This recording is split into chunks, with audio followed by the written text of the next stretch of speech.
संकट चतुर्थीची कथा एकेकाळी एका गावात एक गरीब पण भक्तिमान स्त्री राहत होती. ती दर महिन्याला श्रद्धेने संकट चतुर्थीचे व्रत करायची आणि भगवान गणपतीची पूजा करायची. तिच्या आयुष्यात खूप संकटे होती, पण तिचा विश्वास कधीही कमी झाला नाही. एक दिवस तिचा मुलगा जंगलात लाकूड आणायला गेला. बराच वेळ झाला तरी तो परत आला नाही. आई खूप चिंतेत पडली. तिने भगवान गणपतीला प्रार्थना केली, हे गणराया, माझ्या मुलाचे रक्षण करा. तेव्हा गणपती बाप्पाने तिची प्रार्थना ऐकली. जंगलात तिचा मुलगा एका मोठ्या संकटात अडकला होता, पण गणपती बाप्पाच्या कृपेने तो सुरक्षित राहिला आणि सुखरूप घरी परतला. मुलाला पाहून आईच्या डोळ्यात आनंदाश्रू आले.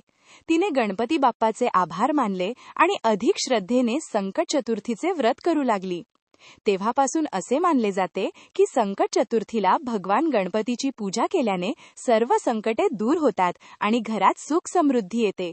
गणपती बाप्पा मोरया, मंगलमूर्ती मोरया.